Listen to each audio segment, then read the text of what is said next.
नमस्कार दोस्तों, मेरे चैनल में आपका स्वागत है और आज आ रखा हूँ दोस्तों मैं अपने गाँव। किसी ख़ास काम से आया था तो मैंने सोचा कि चलो गाँव में आते-आते एक वीडियो बना लूँ। दोस्तों महीना है अप्रैल का और बहुत ही अच्छा मौसम हो रखा है और पहाड़ों में तो एकदम गर्मी पड़ती नहीं है, तो आप सोच सकते हैं कि बड़ा सुहाना मौसम है क्योंकि शहर में तो अभी गर्मियाँ स्टार्ट हो ही गई है। तो आप देखते हैं दोस्तों सामने का कितना सुंदर नज़ारा है। जो ऊपर दिख रहा है ये है दोस्तों धनोल्टी। आपको जो ऊपर दिख रहा है ये धनोल्टी है दोस्तों। और ये है हमारे पड़ोस के गाँव जहाँ पर हम इधर-उधर जाते रहते हैं। आप धूप देख सकते हैं कितनी सुहानी खिली है। तो जब तक मैं सो ही रखा था, तब तक मेरी मम्मी ने कह दिया हमारे साथ खेतों में चल थोड़ा काम कर ले। तो फिर थोड़ा आनाकानी करके तो मैं बचना चाहता था, लेकिन फिर मम्मी ने मेरे को लठ दिखा दिया। तो जब मम्मी ने एक बार लठ दिखा दिया फिर जाना पड़ता ही है, आप सभी को पता ही है।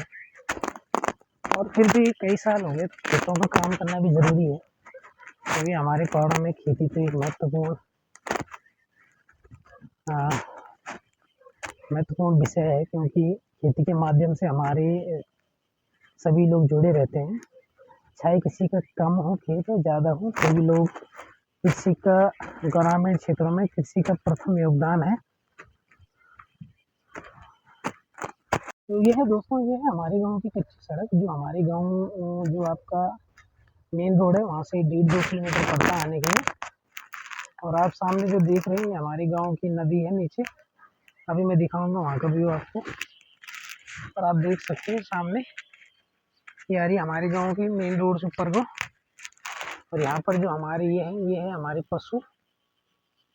और ये हमारे पशु हैं दोस्तों, जहाँ पर हमारे बांधे हमारी गाय है, एक उसका बछड़ा है बस। और हम 2 बछड़े हैं इस गाय के। तो हमारे पास इसको मतलब लगा हुआ आपकी 10 साल से ऊपर हो गए। तो हम भाई गाय माता की सेवा तो हम करते ही करते हैं, ठीक है।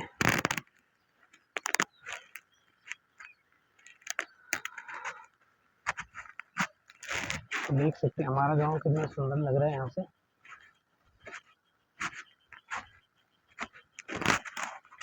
नेचुरल है।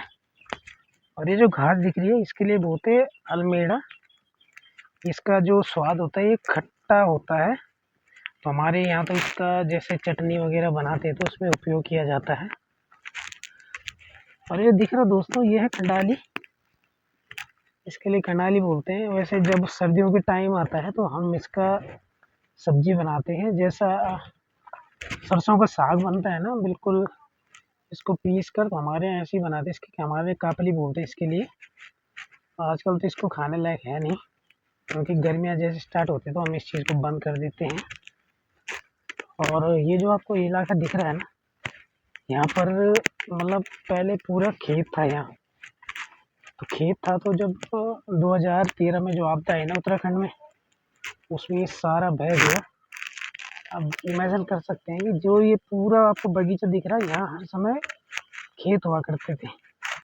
तो यहाँ पूरा खेत था दोस्तों, क्योंकि आपदा इतनी खतरनाक है कि हमारे सामने ये खेत बहे। तो पहाड़ों में ये कारण जो मेन है ये इसी चीज़ का है कि हाँ, जगह जगह पर लोगों ने प्राकृतिक का दोहन कर रहे हैं।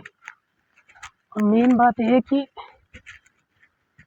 हम नदी नालों इनकी रक्षा करने के लिए कोई कदम उठा नहीं रहे हैं। हर जगह अब तो आपको पता ही है खेत खलिहान मकान वगैरह बन रहे हैं। हर जगह डेवलपमेंट के चक्कर में हम अपनी प्रकृति को कितना नुकसान पहुंचा रहे हैं।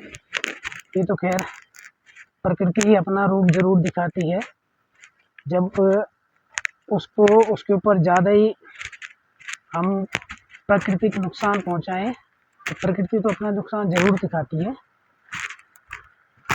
ये है दोस्तों हमारे गांव की नदी। तो आप देख सकते हैं अभी तो इसमें पानी बहुत कम है, लेकिन जब बरसात का महीना होता है ना उस समय यहाँ भयंकर बाढ़ आती है। जितनी भी मैंने ये जो आपदा आ रखी ना, बिल्कुल इसी से तो यही इसी नदी से ये इतने सारा नुकसान हुआ है, आप देख सकते हैं। और यहाँ तो हम मछली वगैरह भी पकड़ते थे पहले, लेकिन किसी ज़माने यहाँ पर बहुत सारा गहरा पानी होता था और हम लोग जब नदी में नहाने आते तो यहीं भी आते थे। अब तो ये बहुत समतल हो गया, क्योंकि जितने भी बालू वगैरह कण थे उसमें सारे बह गए, तो अब थोड़ा नहाने लायक है नहीं। पर फिर भी सर्दियों में तो हम यहीं भी आते हैं नहाने के लिए, क्योंकि सभी को पता है कि घरों में भी नहाने का उतना आनंद नहीं आता जितनी नदियों में आता है, क्योंकि इन चीज़ों की जो यादें हैं हमारी बचपन से जुड़ी है, क्योंकि बचपन से हम इन्हीं चीज़ों में रहे हैं।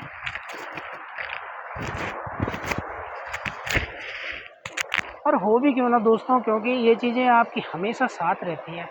कहते हैं कि जीवन तो नष्ट हो जाता है, लेकिन जो प्रकृति है ये अमर है, ये हमेशा आपके जीवन के साथ बनी रहेगी। जब तक आपका जीवन है, जब तक ये पृथ्वी है, जब तक ये धरती है, तब तक ये चीज़ें आपकी यादों में आपके साथ हमेशा बनी रहेगी। और मैं यही कहूँगा कि आप जब भी ऐसी जगहों पर जाएँ भी, तो थोड़ा साफ़ सफाई का बिल्कुल ध्यान रखें, क्योंकि अगर हम इन चीज़ों को नुकसान पहुँचाएँगे तो हमारे लिए खतरनाक होगी। और फिर आपको पता ही है कि अब हर जगह आपदा, भूस्खलन, बहुत सारी प्राकृतिक आपदाएँ आने लगी हैं, तो इन चीज़ों से हम तभी बच सकते हैं कि जब हम इन चीज़ों का संरक्षण करेंगे।